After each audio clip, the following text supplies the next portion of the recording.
Hello, thanks for joining us. Tonight, the international spy scandal with an Australian connection, and later we'll talk to South Africa's Foreign Minister Pik Botha, a man on a mission to improve relations between Canberra and Pretoria. It's a spy scandal that's already rocked the White House, an intrigue that could threaten the presidency of George Bush. This story centres on incredible allegations of spying on a scale never before imagined. It involves America's Central Intelligence Agency selling computer programs to foreign nations. These programs allegedly allowed the CIA to spy on the intelligence agencies that bought it. And one of the purchasers was Australia. We've been able to track down two key witnesses to those dealings, witnesses who are now in fear of their lives. Michael Holmes reports. It may be the most bizarre spy story ever. A story of corruption and betrayal at the highest levels of the American government. A story of hostages used as pawns.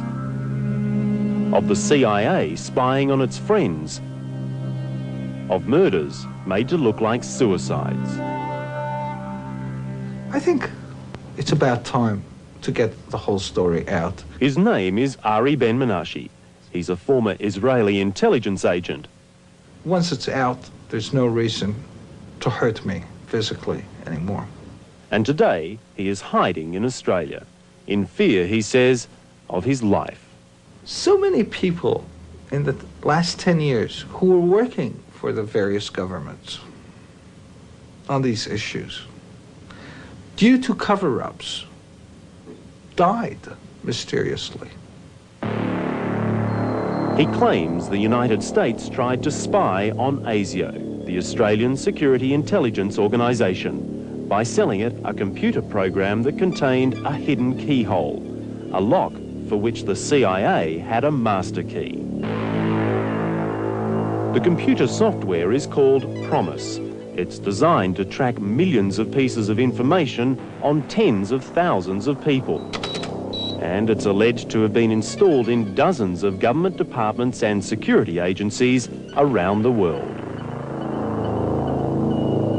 It's also alleged that American intelligence made some small modifications to the program, modifications that enabled it to key in a special access code and gain entry to all the information on the computer.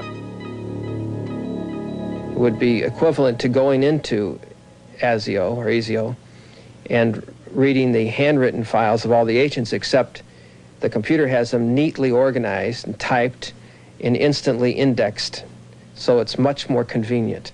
Bill Hamilton owns Inslaw, the company that developed Promise and offered it to the American government.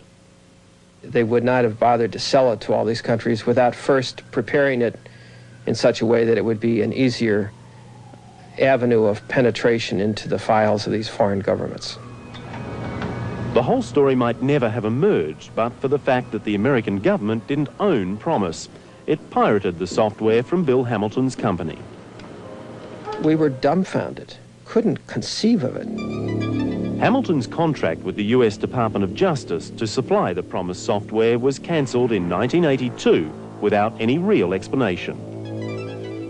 Only some time later did Hamilton hear that his software was turning up all over the world.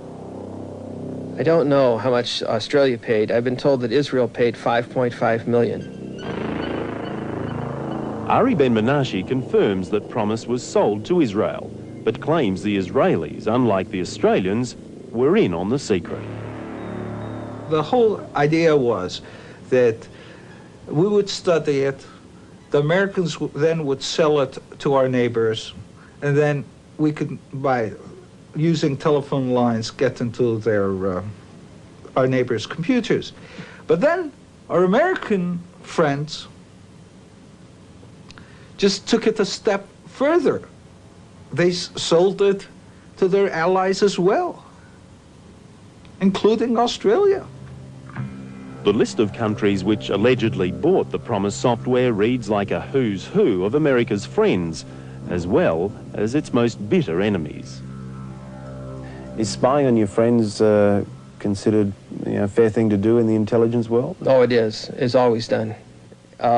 using a Trojan horse to go inside the agency, that gets a little aggressive, you know.